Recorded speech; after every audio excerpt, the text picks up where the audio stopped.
apapun bulian, apapun cacian, biarlah. Orang yang tidak menyukaimu tetap akan mengatakan seperti itu sampai kapanpun. Dan orang yang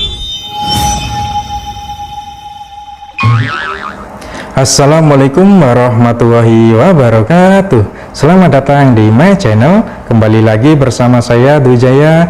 Apa kabar kalian semua? Saya doakan semoga kita semua selalu diberi kesehatan, diberi kelancaran rezeki, dan dimudahkan segala urusan kita semua. Amin. Dan seperti biasa kita akan mengaji bersama, dan kali ini kita akan mendengarkan kajian dari Gus Ikdam. Yuk langsung saja kita simak kajian berikut ini.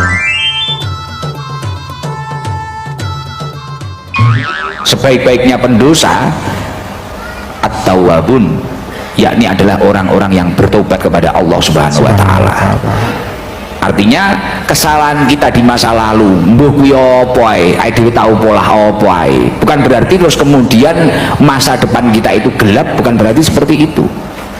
Ibarat sebuah buku, ketika coretan-coretan atau noda di halaman pertama, halaman kedua itu mungkin sudah ketumpahan tinta, sudah tercoret-coret mungkin darah, mungkin apa, kotoran-kotoran atau apa, tapi halaman-halaman berikutnya itu masih bersih. Artinya potensi masa depan kita itu masih bisa kita perbaiki sebaik mungkin. Makanya saya sering mengatakan terhadap panjenengan semua, entah itu diri saya sebagai pendosa ataupun panjenengan semua yang merasa pendosa, seseorang yang memiliki masa lalu buruk terkadang bisa menciptakan masa depan yang terbaik. Nah, betul itu. Kita ingat bahwa seburuk apapun masa lalu kita itu masih punya kesempatan untuk bertobat kembali kepada Allah SWT. Kita masih punya kesempatan untuk memperbaiki diri kita. Ya, maka dari itu kita itu jangan pernah putus asa dari rahmat Allah, dari ampunan Allah SWT. Ya, karena seorang pendosa itu nggak akan selamanya jadi seorang pendosa. Ya, kita tahu bahwa jernihnya air hujan itu berasal dari awan yang hitam. Ya, kita lanjut. Apapun bulian, apapun cacian, biarlah. Orang yang tidak menyukaimu tetap akan mengatakan seperti itu sampai kapanpun. Dan orang yang menyukai kamu, kesalahan apapun, sebesar apapun yang kamu lakukan juga akan tetap menyukaimu.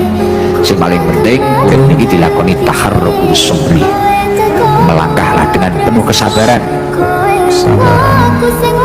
Ihtamilul sholah, bertahanlah dengan doa-doa.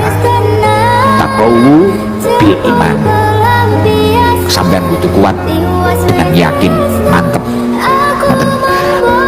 Ya, memang ketika ada seseorang yang punya masa lalu yang buruk, kemudian dia itu mau bertobat kembali kepada Allah, itu pasti ada orang yang nggak suka dengan dirinya, orang yang membencinya, dia itu selalu mencela, mencaci makinya seperti itu. Dan mungkin mereka bilang seperti ini, ya percuma lu tobat, dosa lo itu sudah terlalu banyak dan Allah nggak akan menerima tobat lu, seperti itu. Dan orang-orang yang seperti itu jangan pernah kita hiraukan. Ya, kita fokus saja untuk memperbaiki diri kita, fokus untuk beribadah kepada Allah SWT.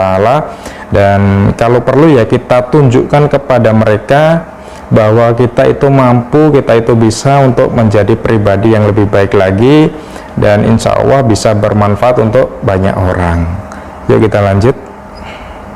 Kalau kamu memang mengaku tobat, selain kamu semangat mencari ilmu kebaikan, selain kamu itu juga menambahkan ibadah kepada Allah, cobalah, maafkanlah. Khudil afwa, jadilah pemaaf. Maafkanlah orang-orang yang pernah sedekah. Maafkanlah. Ya, walaupun itu berat sekali. Memaafkan seseorang yang pernah melukai kita itu luar biasa beratnya. Tapi ya itulah perjuangan orang tobat, ya seperti itu. Ya, mari kita belajar untuk saling memaafkan. Ya, meskipun untuk memaafkan orang-orang yang telah menyakiti diri kita itu sangatlah sulit sekali. Ya, karena ya ini masalah hati ya. Ya, tapi ya tetap supaya hati kita itu tenang, lapang dada, supaya nggak ada yang gerundel, supaya hati kita itu legowo, ya maka dari itu jadilah seorang yang pemaaf. Jadi seorang yang pemaaf. Ya, kita lanjut saja. Ketika seorang hamba menangis karena perbuatan maksiat yang ia lakukan, jadi jangan segan-segan untuk menyesali dosa-dosa yang pernah panjenengan berbuat. Karena ketika panjenengan mampu menyesali, panjenengan menangis atas kemaksiatan yang panjenengan berbuat, itu akan menyebabkan panjenengan dicintai oleh Allah Subhanahu wa taala. Bahkan bisa menjadikan panjenengan dipilih menjadi kekasihnya Allah Subhanahu wa taala. Ya, betul sekali kata Gus Ikdam tadi, bahwa Allah itu lebih menyukai tangisan para pendosa daripada tasbihnya orang yang sombong. Ya, maka dari itu perbanyaklah istighfar, astagfirullahaladzim, astagfirullahaladzim, mohon ampun kepada Allah. Ya, kita sesali perbuatan maksiat kita, dosa-dosa kita mohon ampun kepada Allah Subhanahu wa taala. Ya, semoga saja dosa-dosa kita semua itu diampuni oleh Allah Subhanahu wa taala. Amin. Dan terima kasih telah mendengarkan kajian dari Gus Ikdam. Semoga dari kajian tersebut bisa bermanfaat untuk kita semua, bisa menambah ilmu, wawasan, dan juga menambah keimanan kita semua. Amin.